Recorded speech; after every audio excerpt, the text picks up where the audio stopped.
Hello and welcome to Daily Politics on Trust TV. On this program, we discuss issues around politics, policy, and governance. I am Hamza Idris.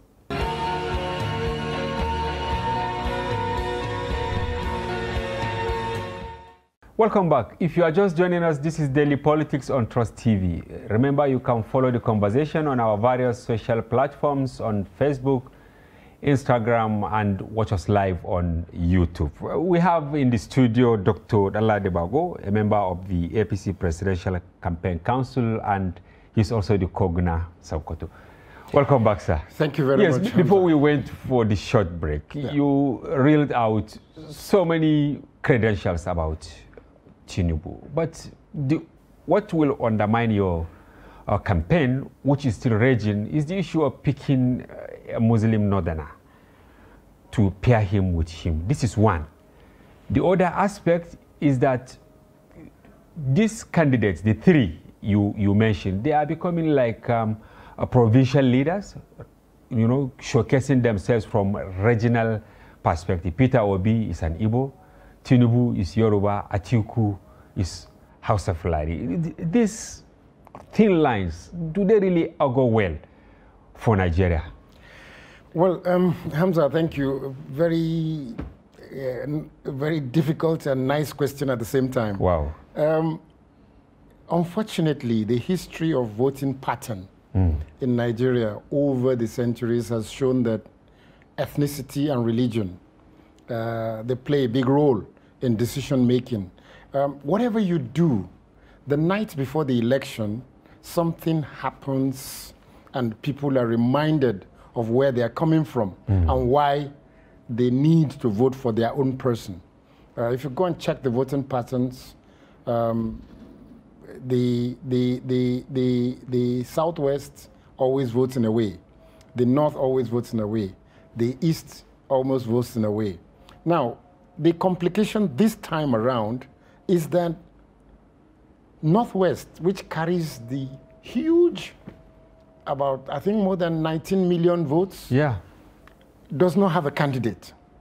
Yeah, Buhari will not be on the ballot. Buhari will not be on the ballot. So those close to 19 million votes of the Northwest will be available. So that's why that's the battlefront. So it now depends on who amongst these three can successfully penetrate that Northwest. And coincidentally, you are a member of the campaign council from Sokoto, which is PDP state. Yeah.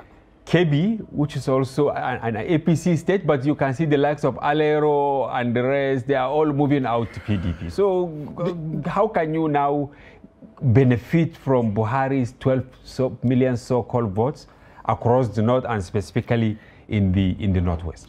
We had the unveiling of the campaign manifesto last Friday, and the major attraction and the major thrust of President Buhari's speech was that he was going to campaign for APC and campaign side by side with Asiwaju Bola Ahmed Tinubu in the Northwest and in the whole country. And you know yourself that, Hamza, it doesn't matter whatever you say. It doesn't matter whatever economic policies, inflation, Buhari still has fierce followers. Sure. He does.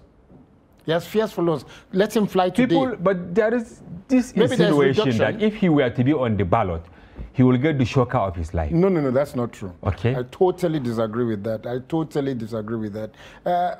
Listen, I said it the other day. There's nothing as terrible as people who are thieves, people who run corrupt governments.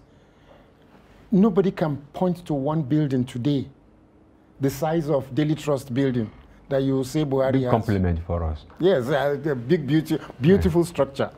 But beyond not stealing, I think the quality of a leader is to be able to ensure that those working for him do the right thing. As we speak today, if I start reeling out some of the things that are unadvertised enough about the Buhari government, I won't finish for another 1 hour. I will list them for you one by one, zone by zone. Anyway, we're not going into that, but people are saying it's a divided house. APC is a divided house. No, it's not. I'll tell you that whether anybody likes it or not, the moment President Buhari goes on that campaign rostrum to run with Shiwaju Bola Ahmed Tinubu, those votes in the south, in the northwest, will almost be secured. But are you sure they will not be stoned in Katsina, which has been ravaged by bandits? They will not. In Kaduna, Birnin, which have been terrorized by, ISWAP and all this. I can assure you that between now and the end of the year, 24 hours is a long time in politics. It's also a short time.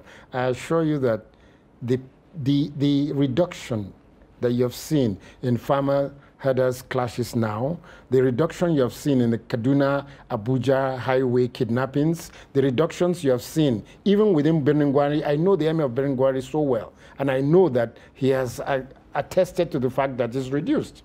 The way they are going after them now, I think by the time we're coming to the elections, a lot of security improvement would have taken place. Let me assure you that you have 7 governors in the northwest. You have Nasiru El-Rufai. I have no doubt he will deliver Kaduna. You have Badaru, Muhammad Abubakar Badaru, Jigawa. I have no doubt that he will deliver Jigawa. I have no doubt. I have no doubt that Kebbi, Senator Alero, my very good friend and elder, my colleague, my everything. But I think that on this occasion, Bagudu, remember Bagudu had even defeated him in the Senate twice. Okay. Senator Bagudu will deliver Kebbi. Now with the defection of the Aleros and last week about 400 key loyalists of APC. You're going to get something like a 55-45 voting pattern. It's like a battleground. It's the battleground. Good that you admit this. Clearly it's a battleground. Kebbi is a battleground. No two ways about it. Sokoto, which is PDP state. Yes, we have. And you are from Sokoto, a member of the campaign council. What will you do differently? I can tell you now that even if the APC is not voted in both governorship and presidency, one of them will go to the APC. Okay. Either the presidential vote or I told you how I voted in 2011. But CPC times are changing. Yes, they are changing. In fact, it's even worse now because now there's less emphasis. People are beginning to feel that there's no difference between the parties anymore because people have swapped. I mean, Alero was part of the structure of PDP when it was created. Everybody now migrated to APC. They've now gone back. So there's been back and forth. In fact, these days, you might meet somebody in the morning and he's PDP, in the afternoon he's APC. But do you think what you are saying is what the locals, the poor masses, have in mind? Because it's like you talk like an elite. No. Remember that. As a reporter journalist from 74, I reported from 74 as a reporter. I know how to balance my opinions. I know how to divorce my opinions from my subjectivity. Okay. I can understand where the people are going. And remember, Hamza, when I leave the Sultan's palace, I don't go home directly. I drop my car and walk down to the locals down the road. But these are people who are now buying a loaf of bread at 1,000, liter of fuel at 350 naira. Do you think you can walk freely now around the palace? I do. In fact, let me tell you one thing. Everybody recognizes that those of us that are close to them, there are those of us who, if you know me, as Kogun and Sokoto, I should have 2 dogaris by my side, red and green. And if you come near me, I can ask any one of them to. But we connect with the people. We hear their views. We take them into consideration so that if the Sultan or somebody asks me, Koguna, what is your view about? I'm giving him authentic grassroots view. I do that. I can convince, I can talk with my driver. I can converse with my security man. Sometimes I'm coming back, I park my car, I go and sit at the gate with my security man, and I want to know his feelings get the pulse. about the pulse. Is it positive or negative at present? Because you are going into election with Ashwaju, who will replace President Buhari. Now, remember something that I said to you. What are the alternatives? The alternative of Labour Party, I don't think anybody in Sokoto is planning that Labour Party will... Even the Northwest and the North? I don't think that the other candidate, we have talked about Labour Party, the other candidate many times in the past so many years, Sokoto floods, 2010, 2012, the other candidate did not even come to Sokoto. Referring to Atiku. But it's like you have written of Konkoso, who believes that he will make a difference in Northwest. You've been mentioning this too. I'll come. So there is also this feeling that, let me tell you what happened in 2019. Eve of 2019, a rumor came that one of the candidates running for election, who were the two candidates in 2019? President Buhari and... Yes, it was Atiku. Now, a rumor came around this time on Friday night before that if you vote this candidate, he will allow America to impose gay laws on us. So your child can easily become a gay, and the law will protect him. Of course, you know the effect of that on voting.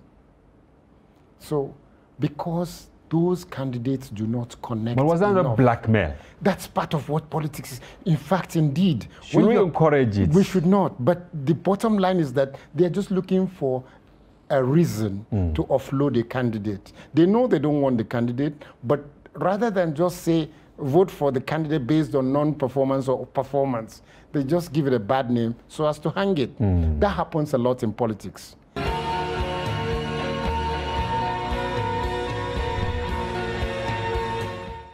Welcome back. If you are just joining us, this is Daily Politics on Trust TV. Remember, you can follow the conversation on our various social platforms on Facebook, Instagram, and watch us live on YouTube. Today we are discussing the blueprint of NNPP, and we have in the studio Baba Yusuf, former MD, Nahako Free Zone, and he's also an analyst and strategy consultant. We also have Dr. Farouk Bibi Farouk from the University of Abuja, and a member of NNPP that looks like PRP in some ways, because the way you are. Antecedents from PRP. Yes. Baba Yusuf, you heard what he said.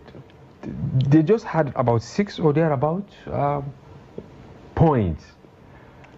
And another one they mentioned in the blueprint was restructuring, which is a vague term as far as Nigeria is concerned. And what they said was that state police, passive injustice, certain groups, and entrenchment of true federalism will form the basis for the restructuring agenda.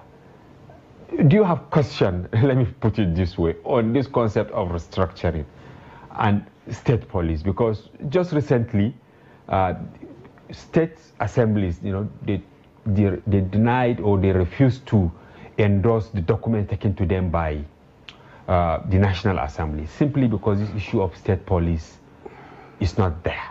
Now NNPP is saying they are going to entrench it. Will they succeed? Well, first of all, I'm an apostle of restructuring, but the question is, in what manner? Again, for want of sounding like a broken record, the conversation with due respect to NNPP is narrow. State policing, and what else? Sorry, remind me. State policing. Yeah, they talk about, they say passive injustice to certain groups. Yes, state and police entrenchment of true federalism. Entrenchment of true federalism. Restructuring is more robust than that. True federalism, I agree. And also, but to what extent? You have over 700 local government areas. You have 36 states. All this. I think what are we talking about? Restructuring is beyond that. I think the discussion on restructuring is something that the next administration, whoever wins, should actually critically look at. It's beyond. The APC promised this. That's what I'm saying. There was a committee led by Erufai. Yes. So, but beyond the narratives, what we are saying is the citizens should take or task the candidate this time around with regards to specifics, Hamza, about restructuring, not just political statements and rhetorics. Okay, we want to hear the holistic conversation about, restructuring. The issue of perceived injustice, yes, but over and beyond that, I would rather phrase it or paraphrase it to addressing the issues of our diversity. with a view to having a more harmonious and united, prosperous nation. It has to address the political structure issue, it has to address the socio-economic structure issues, and all the things around it. Okay, so we need to be more robust and open over and beyond this, what I call milestone. That should be milestone, you know, in the overarching restructuring conversation. Yeah, it's the same thing about education. Okay, I like the idea of the welfarist aspect of it, where education will be free.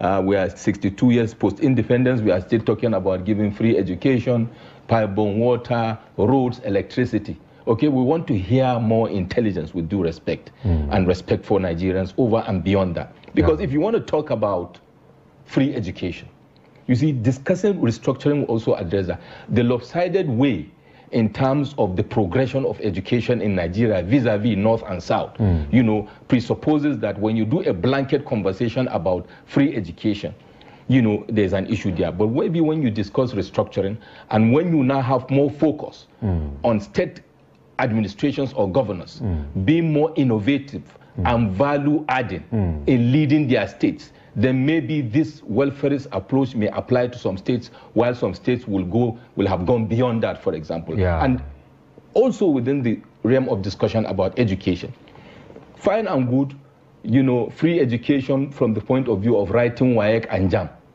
But then what happens?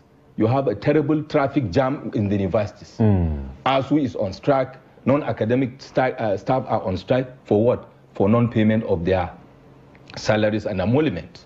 So if you are able to pay the stipends of children able to write common entrance and go into the secondary, or write WAEC and go into the university, what happens when they get into the university and spend donkey years trying to graduate, albeit with what kind of quality of the education? Because maybe even the universities are not properly funded to have the requisite tools, right, to train these children to come out as graduates that have value with their graduation certificates. So we expect to hear from candidates robust, distilled discussions that really will address the issue diagonally, horizontally, and vertically as we proceed. All right, over to you, Doctor. In brief, because you also spoke about dredging of River Benue and Niger and building a buffer dams to check flooding in your document.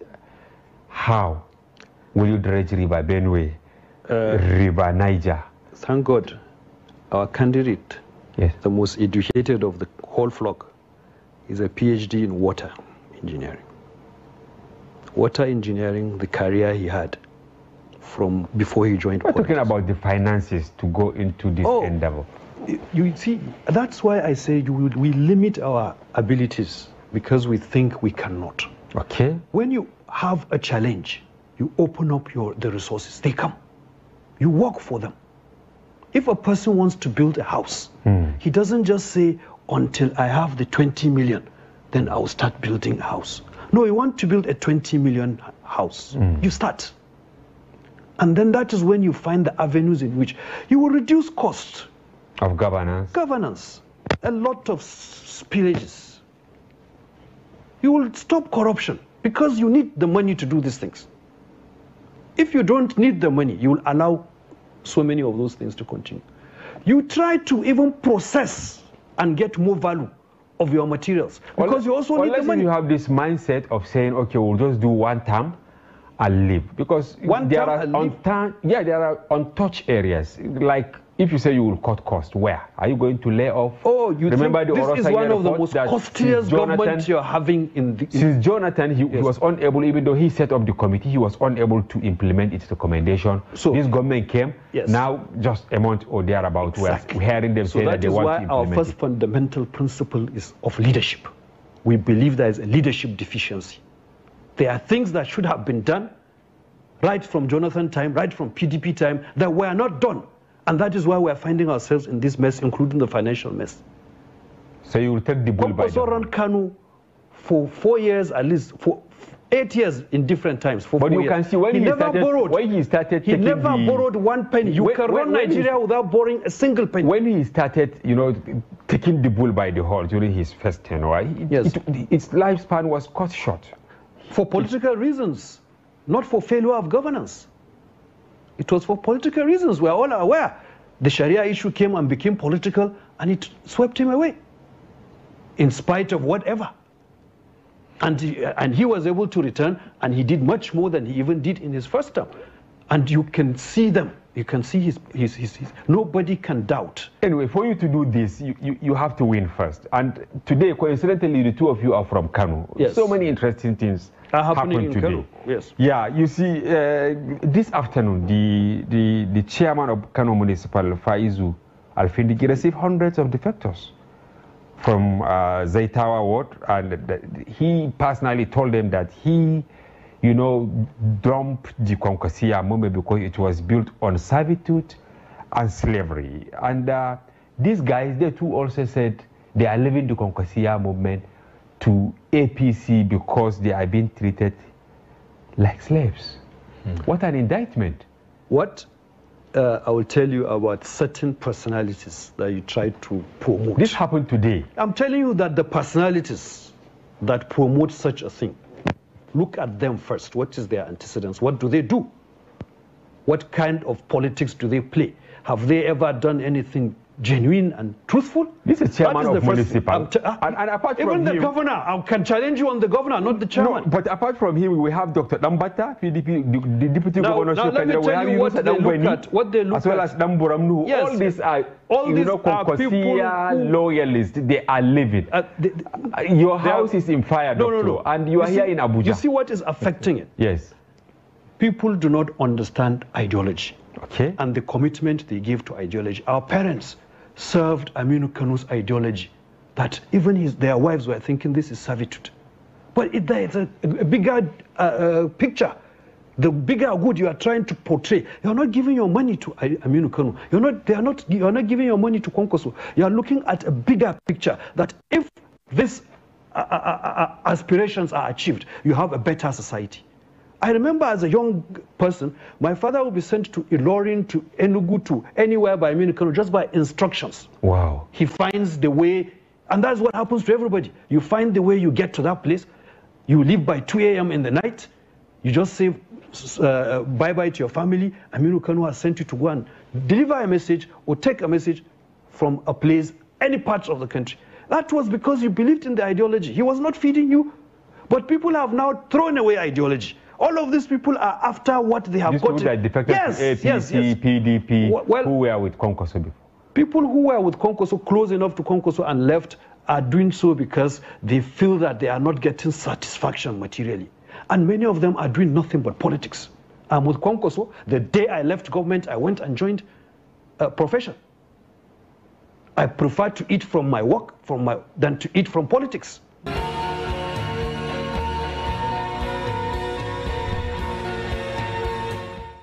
Welcome back. If you are just joining us, this is Daily Politics on Trust TV. Remember, you can follow the conversation on our various social platforms on Facebook, Instagram, and watch us live on YouTube.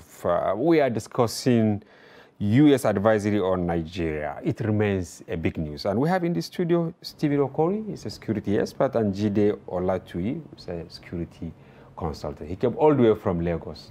Yeah, we really acknowledge your hope and confidence, because some people are going out of Abuja, and here you are coming back. Before we went on break, talk about conspiracy, affecting businesses, people closing shops, and all that. There is this conspiracy theory that these alerts may not necessarily be with the best of intention. Is maybe to coerce Nigeria to submission because of its ties with Russia, with not in respect to this war, but in respect of mutual agreement, trade, and all that, with China and all that. Do you key into this theory? I don't want to put the conspiracy at the end of the question. You see, we're talking about security issues here. And that was why I said it was good for our own security agencies to have studied the intelligence, analyze it and perhaps digest it to look at what it contains. You know, the U.S. embassy came up with where the possible attacks can happen. Markets, offices, places of worship, shopping malls. Exactly. So, you know, when it comes to that level of intelligence, we begin to look at it whether it's an actionable intelligence or it's not a non-actionable intelligence. When it has to do with actionable intelligence, it means that there's need for a quick response, you know, to see how to avert any possible attack coming from anywhere. So now we're aware of where the possible attacks can happen, how and when, what's not, you know. So, but if you recall, when they released the alert, the terror alert to South Africa, you know, they specifically said, they mentioned the date, that 29th and 30th. Because certain events will happen. And that was the business district in Joburg. So at that point, we would have probed the intelligence further, our own security agencies now, to see how and when. For now, it is open-ended of sort. Exactly. So, and that is why, as we talk in this studio, Nigerians are not relying on statements or comments coming from our political leaders, because people are still skeptical about how they go about their normal. Including the assurances. Exactly. They are still skeptical. You know, that's why when you go out now, you see that people are trying to see how to return back to their homes, you know. Panic buying in markets. Exactly. So it's even affecting economic activities, if you ask me, because even the Jabi Lake Mall, just the way my brother here said, was shut down for a while. I don't know if they have opened, but the period that they shut down, it affected their turnover. Yeah, exactly. So whether it's conspiracy or not, my own is that they should have looked at it professionally, you know, and trying to see how to, you know, sieve, you know, and take out all those, whether it's conspiracy or not. Let us see how lives and properties are protected. Yeah. Jide, what impact do you think this will have? Because it's, as he rightly said, it's now an open-ended announcement. Yeah. Nobody knows what will happen tomorrow. Nobody knows when they will say, look, you are safe, continue with your normal activities. Yeah, so that alert, you know, put us perpetually, you know, under some, you know, unknown, unknown position, you know, for us to be able to take, you know, appropriate action, whether to move forward, whether to move eastward or to move backward or to stay stagnant. So you see yourself unable to decide exactly, you know, because you just know that, okay, there is a terror alert that's been issued. So do you stay at home or do you go to work? Some parents are even, you know, skeptical afraid to allow their children to go to school. You know, so yes, it's an open-handed thing, and it makes everything difficult. It makes it difficult for everyone to make concrete decisions about what actually to do. You might decide to stay at home, then, you know. You see, these are the, you know, dynamics of terrorism. I mean, a state that is being besieged by terrorism, you know, to sow panic and fear throughout the population, so that then, you know, they decide, you know, how you live your life. Yeah. Yes, while we were trying to put our story together, you know, immediately after the alert, you know, the next day, the Minister of Information responded. But the following day, another advisory from US that its citizens should leave. And it was about the same time when, you know, other countries, they all said, you know, they started saying that their citizens should leave. In fact, the UN system... What do you make of this alleged global 5, you know, conspirators in court? They call US, UK, Canada, Australia, and New Zealand. That whenever US issued a statement, just wait a day or two, check their website. You see the same. Is it that they compare notes, or there is just a grand plan to box someone to a corner? Yeah, it is not impossible, you know, for these countries to come together, you know. But of course, let us also agree that they share intelligence a lot among, you know, among themselves. And on the basis of this sharing of intelligence, they also make their own decisions. So, and each one of them sees the, sources of their own intelligence as credible enough. So one credible information from other, they share it with other, and they, flag it up, and then they use it. This particular, threat, I'm not saying that it's not useful for everybody, that it shouldn't happen, but I think it should have been better if there's a synergy, between the US and the UK with the Nigerian system to know how this should have been released to the public, so that it doesn't create the current panic that is already generating within the system. Yeah. This let us also, identify with the fact that you were talking about, conspiracy, whether China. That Nigeria is now, it has, tagged China as big business partner. Russia, and even some Asian countries. You see us buying some of our, medicine, equipment for the military and all that. These superpowers are just not happy. Yeah. And because of that, okay, let's make this place ungovernable. Yes, I've heard about that conspiracy, theory, and I've also looked at it. And some people will say, it's oil-based, that is also AfriCommand, related. That the U.S. AfriCommand thing that they wanted to, by all means, to come closer. So generating threat alerts, tends to want aggravate the clamor for, and maybe the buy-in of U.S. AfriCommand, the need to have them on ground, as a way, an access into the security apparatus, not only in Nigeria, but also, Nigeria and South Africa are seen as the two global economic giants in Africa. And because of what you are also trying to say that, China is becoming, and Russia, they're becoming greater business. Forces to reckon with. So security-wise, America also want to find their relevance, on that part, and see how they can also become, make themselves relevant, within the African, economic system, which, of course, they have lost, the ground to China, and Russia. So it is not impossible that might be part of it. Or otherwise, why is it coming, now at this very time, and very close to elections? Yes, and that is the question I wanted to ask. We have few months to February, the D-Day for another government. Is this another conspiracy theory that it has been happening, 2011, 2015, saying, okay, elections will not even hold in Nigeria. Okay, now we're approaching another election, and this is another advisory. Do you think this will scare people from actually exercising their franchise ahead of this transition to another government? I think beyond the current security terror alert from the U.S., they've been, Nigerians have seen quite a number of challenges that is enough to even scare Nigerians. Okay, beyond the advisory. Exactly. For instance, if you go to the Southeast now, what's happening there? Or non-government, you see people having political meetings and... they will be bombed.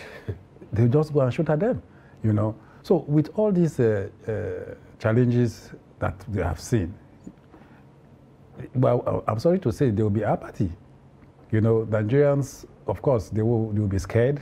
They are going out to vote for somebody perhaps they don't even know, just to come and exercise their franchise. Then they will now lose their life at the end of the day. So definitely there will be apathy. Though this alert that's come up, it will add up. It will definitely add up. Just the way we are now currently in the country, people are scared, of going out, because they are thinking of the possibility of you returning back home. You can't predict your next, what will happen the next minute or so. So it's going to add to the already existing fear, that has been there, bandits operating, kidnappers operating. But if you look at it, they are already scam, especially in the last few months, around Abuja, Kaduna, Katsina, Zamfara, because of the massive operations. Exactly. By out. And that is why people are still asking, this advisory, is it really real? Even though, yes, pockets of terrorists are being picked, you know, in and around Abuja. We have reported this. Yes. Yeah.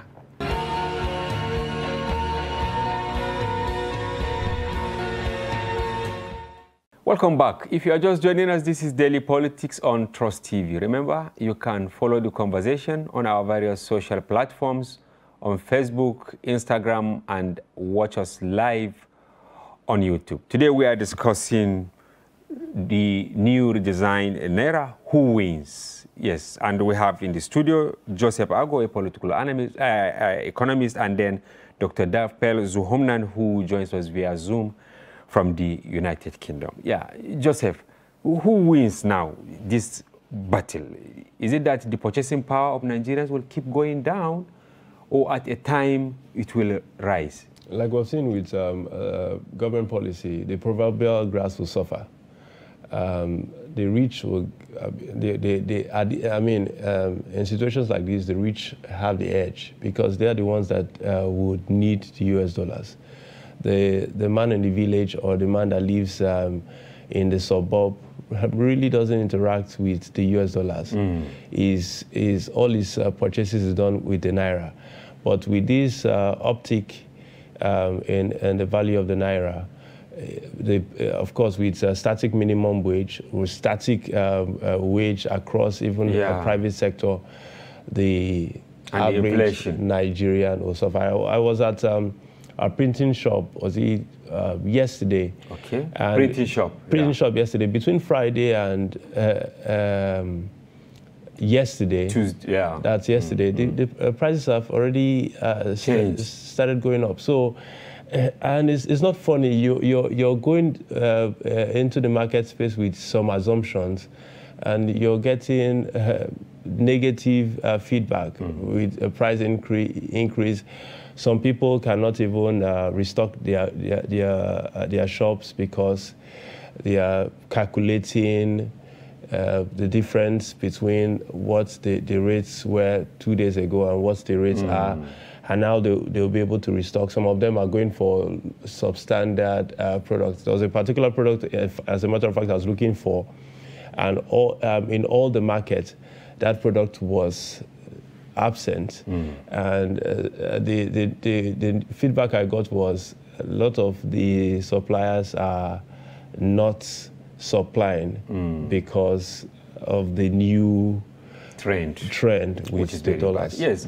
Dapel, if you go to Dawanau market in Kano, for instance, you see traders there, I mean, keeping up to 500 million naira, you know, in cash in their shops. And you see others coming from villages with grains in exchange for this naira. I mean, what is the implication of this to these traders who don't really use the formal banking system in carrying out their transaction? And this is not only in Dawanau. If you go to Dengi in Plateau, if you go to Patiskum if you go to Enugu, it is the same. You see people with hundreds of millions doing their business.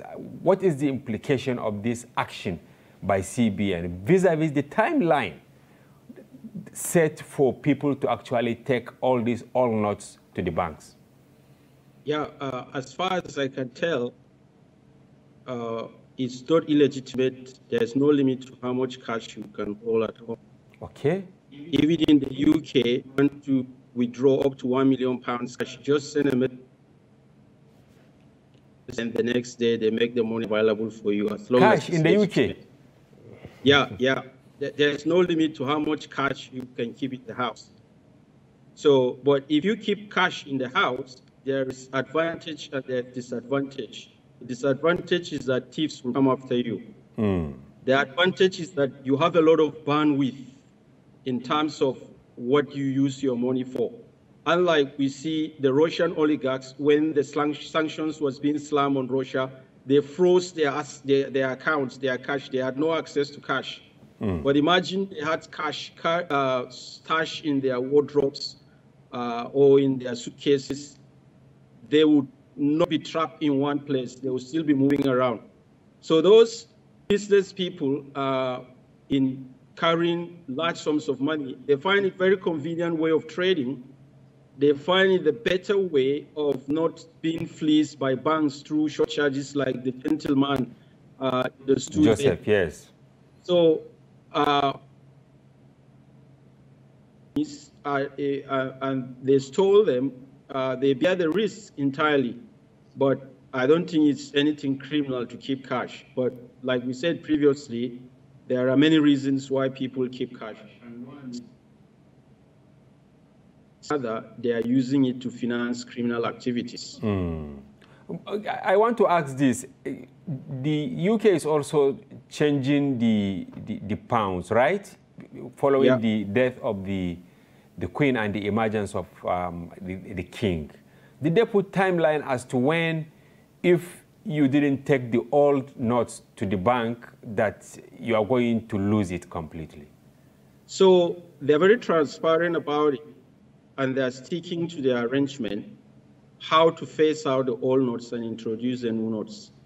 They will not just start printing the new notes.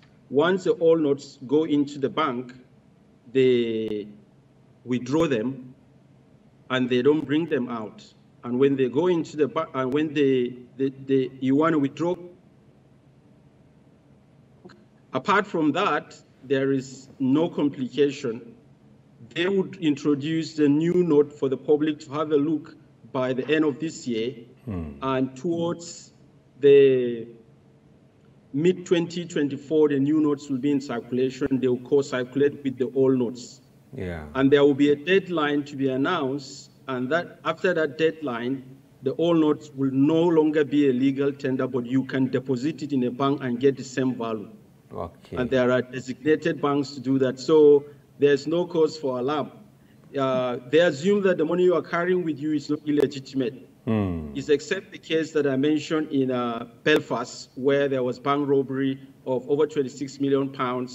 And when £10 million was already infused into the economy through vending machines, the armed robbers did that. The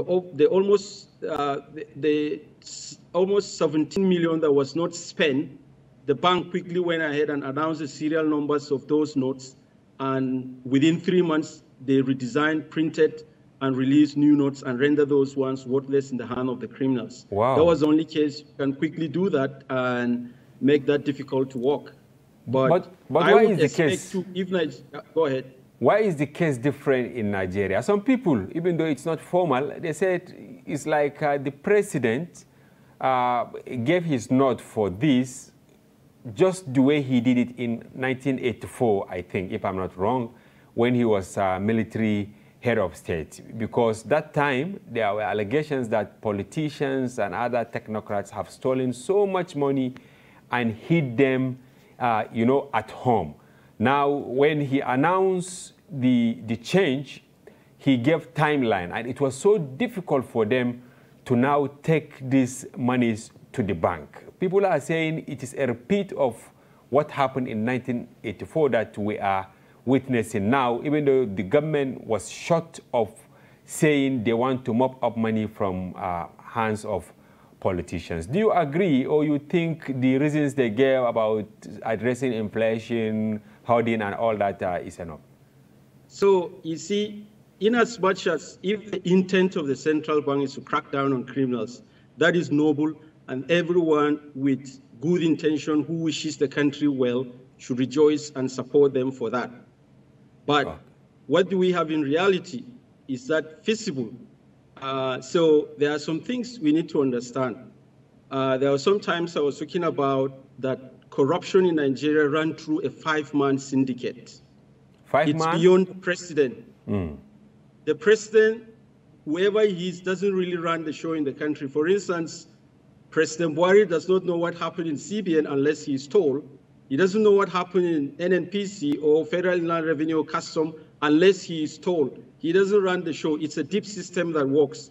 You see, the strong union between a politician and a bank CEO is dangerous for the system. And when you see a bank CEO or a banker switching banking and joining politics, it's digging money.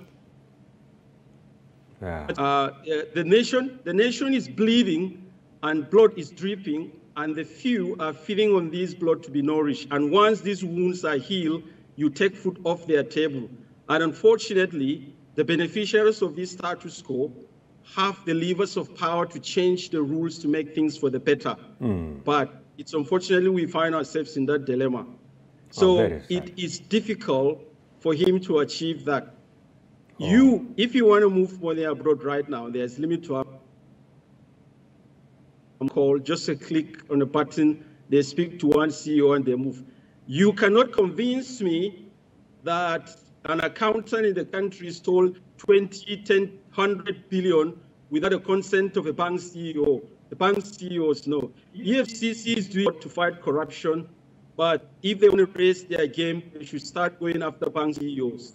Okay, not many the people on the street. Yeah. Okay, thank you, Dapel. Earlier in the conversation, you see, you mentioned the disconnect between the Minister of Finance, the central bank governor, and even the president. Because when the minister was summoned at the National Assembly, she said she was not even put in the know that something like this will happen. Why do you think there is disconnect between monetary policy, which is being championed by the CBI, right, and then fiscal policy, which the minister ought to have spearhead? I think we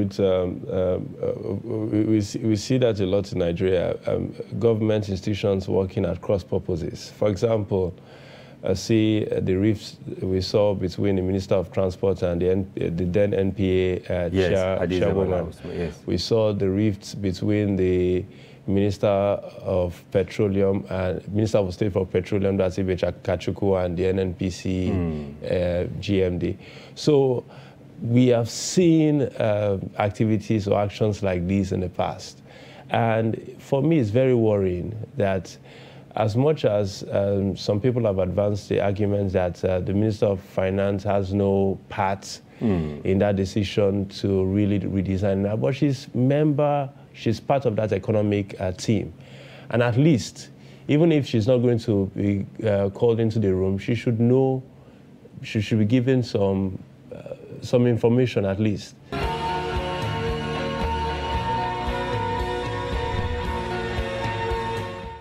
Welcome back. If you are just joining us, this is Daily Politics on Trust TV. Remember, you can follow the conversation on our various social platforms on Facebook, Instagram, and watch us live on YouTube.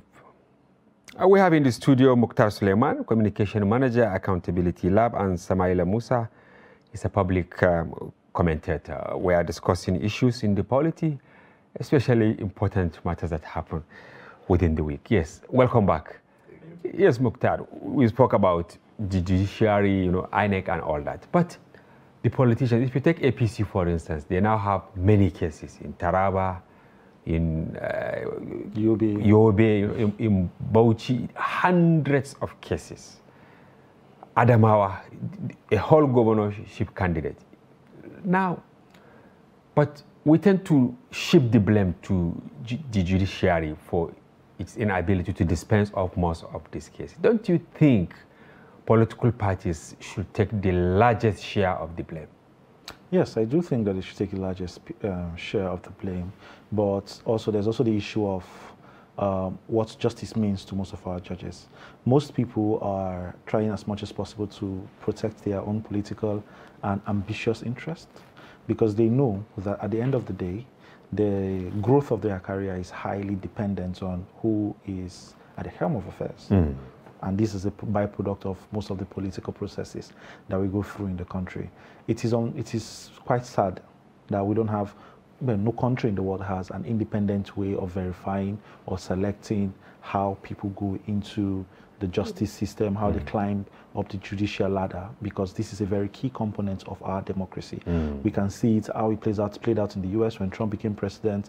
Most of the Supreme Court judges became Republican, people with Republican ideologies. The recruitment process. Yes, the recruitment process is it's sad that it has to go through, it's still at the hands of whosoever the politicians. At the helm of affairs. Who are people who come through the political processes.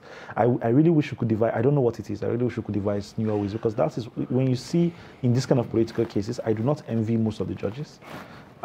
You pity them. Ironically, for some of them, they might have lobbied their way to get these positions as well. because like he has stated, I don't have any facts to prove about the cabal and all of that exist, but you can be rest assured that the first law of human nature is self-preservance. We always want to protect ourselves first. What do I do to remain? What do I do to ensure that my career is protected, that my life is protected, my families are safe?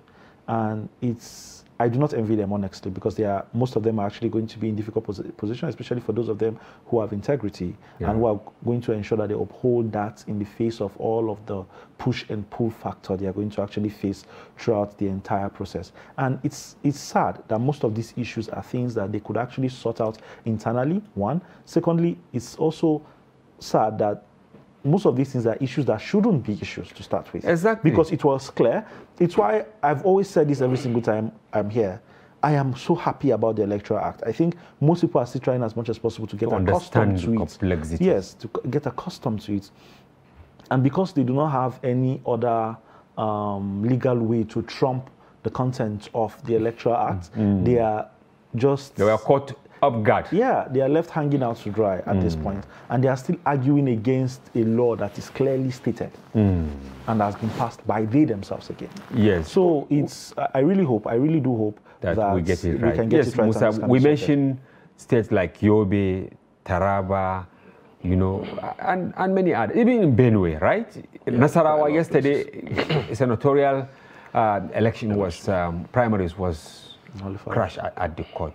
Why is it difficult for political parties to get it right? He said most of the issues are things that they can easily sort out. Yes. Why?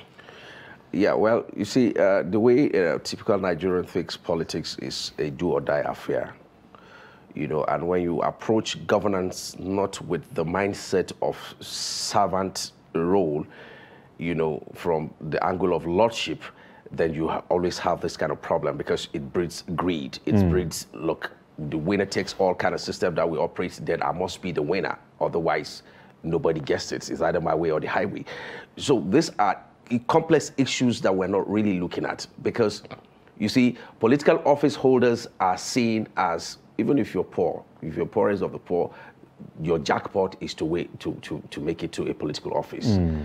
That's one of the money spinners. That's your money ritual. You understand? So, and when people come, and especially in a country like ours, to say, I must get it by all costs, because we're just looking at the litigations. What about the people getting killed because of their ambitions? Toggery and all of that. You understand? And it's even a bit, because this year, I mean, we didn't record much of political killings like in the past. I think that area is a bit going down. So kudos to the security agencies. No. Kudos to the politicians themselves. The security agencies have not done anything. I mean, which area of insecurity has been taken care of? Nothing. It's not that. They are not the ones that. Look, I say it blank. They are not taking care of nothing, because when they want to go and execute or want to go and assassinate someone, they don't inform the security agencies. So if they have the security report, they shouldn't have been dispelling even people who brought security report before their doormats and say, look, this is going to happen in Nigeria. And then you keep denying the fact that this is obvious to every deaf, to every blind. They know this is going to happen. And then you make another statement out there, but you're walking on the ground. I don't want to give kudos to who it doesn't deserve it. Okay, look, now on the politicians, yes. what do you think? Because many, as he said, they can even withdraw from the courts to make things easier, to have a smooth election 2023. What is your call to the politicians? Exactly the point. Because you see, we have tons of cases across the courts. It's out of the mind of the heart of sportsmanship that somebody says, I'm withdrawing. We can settle this out of court. What is this ambition all about? I want to serve our people. You also want to serve our people. Do you understand? We all have common goal. All our priority is that we just want to plunge these people out of this poverty or out of this insecurity or out of whatever problem you identify in your own domain. You understand? So it shouldn't be something that drives you crazy, this over ambitions that makes you feel nobody's going to get it in the long run. If I don't have it, nobody's going to get it. You understand? So I think they need to work on their mindset the more. You see, the problem actually why the politicians are largely to be blamed or to be held responsible is, I tell you, 90% of these guys don't even have any ideology driving their ambitions. 99% of Nigerian politicians don't know the manifesto of their party. A governor said it right in my presence, that I was governor for 8, or former governor at the time. Say, I was governor for 8 years, I don't know the manifesto of my party. Oh, and he mentioned that because a professor was leaving him when we came. And the professor said, Your Excellency, about this new party you want to register, I will go, when I get back to school, I'll go and draft the manifesto. He just looked at him and looked at us and laughed. He said, Professor, don't worry yourself. Who cares about manifesto? I was governor for 8 years. I don't know the manifesto of my party. So you see, these are little issues that we're actually not looking into. Because if I feel you also trying to solve the problem I identify. Why the argument? Why the argument? We should be on the same page. You understand? We should be on the same page. So really, there's need for some reorientation, some recalibration from the party level to know that, look, if you don't fit in here, you better go elsewhere. And then maybe some other internal party, bylaws that is going to guide the process such that you don't end up having this kind of problems all the time. And what impact does this have on the electorate? You see, people who are supposed to lead are, enveloped in series of crises. Does this discourage people from having hope in the electoral system?